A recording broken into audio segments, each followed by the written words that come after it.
Well, if any word has been very popular the last couple of years in bioanalysis, it's biomarkers. And with biomarkers, the discussion has been going on for a long time.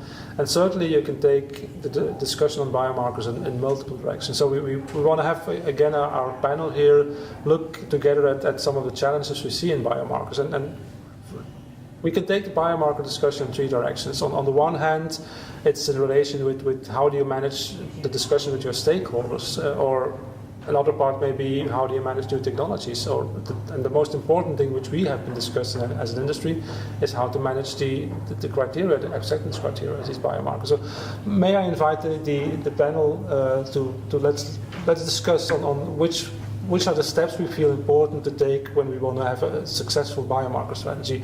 And Pascal, sitting next to me, let me put you immediately on the spot here. So yes, you're very right. I mean, biomarker have been a very hot topic for the whole community, and for a good reason. It's coming as very important for drug development programs, and therefore a lot of complexity as well coming with it. But thanks to the EBF again, we have this white paper coming that came out in 2012. It's a good guide to start introducing the needs with our stakeholder. That need to understand that a biomarker is not a drug, and therefore the bioanalysis that you would apply on biomarker is not the same. We need to look at how a biomarker is gonna change with time, the level of change. We need to look at the technology that's going to be applied as well, and talk to the expert and assess the needs there, and how it's going to be used as well. And most importantly, and I think that's very important to talk to the stakeholders to decide where in the program this biomarker are coming out. Discovery, before POC, after POC, and that's where the discussion must take place. Yeah. So, any additions there? So I just want to, really what resonated for me when you talk about stakeholders and asking the why question. Why is it needed? And therefore, what is the hypothesis behind that biomarker? What sort of modulation or change will we see in that biomarker? How is it going to affect the clinical development or preclinical development? Mm-hmm. Are we speaking about a translational biomarker? Are we speaking relevance to its safety, efficacy? With all that knowledge, with all that interaction with our clinical pharmacologist, our toxicologist, and of course, then we are in a position to actually have an appropriate conversation of what is needed from a bioanalytical perspective. And then it links into the regulatory environment and how it fits in there. So I think that question of why, it always comes to my mind when I think biomarker, because to really understand that hypothesis becomes quite critical. So and do you feel we have the opportunity to put these suggestions into practice? Is something lacking there? I think it's incumbent on us to take that opportunity myself, but maybe others have a different opinion on that. You should ask your colleagues or stakeholders what's the purpose of the data, and from there you set the level of validation. And don't expect that your colleagues at clinical pharmacology and discovery read the guidance for method validation or do know that in detail, because that is on your table. So you should be tight collaborate. And how does the method validation guidance connect to biomarkers? Does it connect, or is it something which we are maybe using in an inappropriate way? It gives us a framework for certain assays. Some assays are very immediately translatable into chromatographic assays, ELISA assays, where we've got well understood, and PK assays are very different, but the basic parameters and the basic understandings are there. So once you've set that scope with your stakeholders and you've done that almost educational piece to understand where you're trying to go, what's the aims and objectives, there are some assays that naturally fall into some of the framework we've got within our standard bioanalytical guidance. Then there's other assays where it just doesn't fit. When we're starting to deal with things like flow cytometry, again, it's a really different space you're looking at. You're looking at changes over time. Concentrations become almost unimportant, and our guidance documents are pretty much written around concentration. So you've got to start thinking about it differently. Yes. But the parameters are still the same. You're still looking at precision. You're looking at, can you reproduce your data? Can you get confidence in what you're doing? So that's all there. But back to the purpose of the data. Is it explorative data? Is it intended for internal decision making, or is it for a label claim on the label, or for a submission?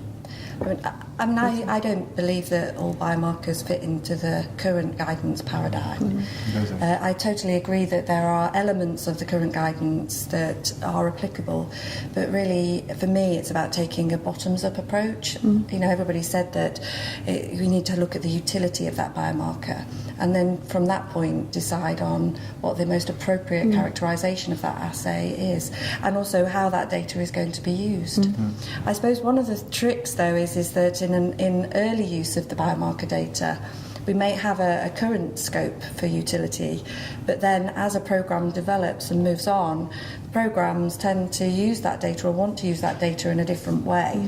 And I think it's key for us to track the data and help our stakeholders understand how they can use it and what its limitations are as well, because we may have made an early decision that was based on current understanding of its use, and that might develop.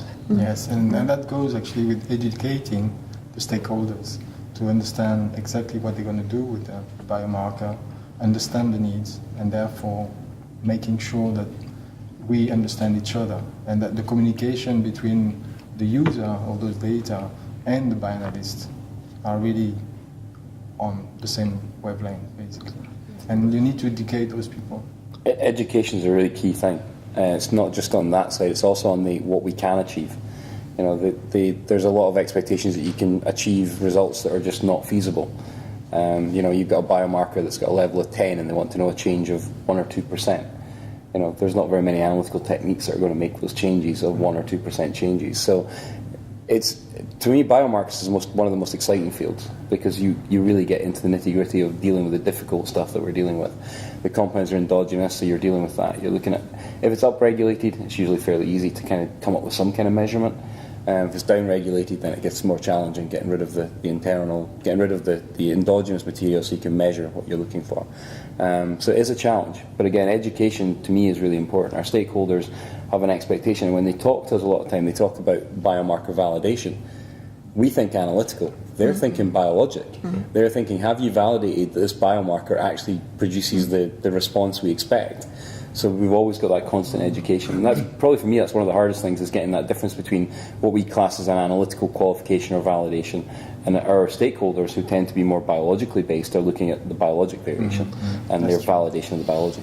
And don't you feel then that, or are we ready for that? Because I hear this mentioned a lot, but do we see this actually happening in practice, or again, it's our, as you mentioned, John, it's part of our responsibility. But do we see sufficient responsiveness in that, or do we continue to have the risk of being in our little analytical silo? Once again, I think it's the issue is that with new technology coming up, we're asking the expert to decide when it needs to be done. And in different companies, this expert is not the bioanalyst, it's the expert of the new technology, but not necessarily have the view and able to draw a bioanalytical strategy. To come back to what Amanda was saying, of course you start using one biomarker one day, and then suddenly it becomes a bit more important during the development program, and the expert is certainly, with the experience we have, sometimes a bit scared about that and say, I'm not going to do this. And that he needs to understand that you start with a need, you define your need, and then you might think of a bioanalytical strategy to go further. But that shouldn't stop you applying new technology, looking at new biomarker, so that you can assess the needs.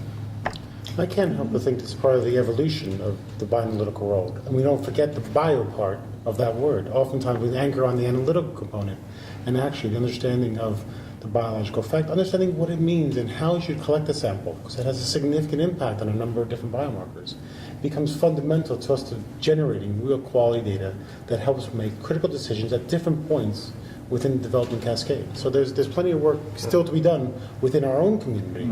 And it's not a revolution, but it's an evolution of the type of things that our stakeholders are asking of us, and also the skill sets that we need to build within our community. Yes. And it's exciting. For me, it's very exciting. I do want to capitalize on what you mentioned on our community.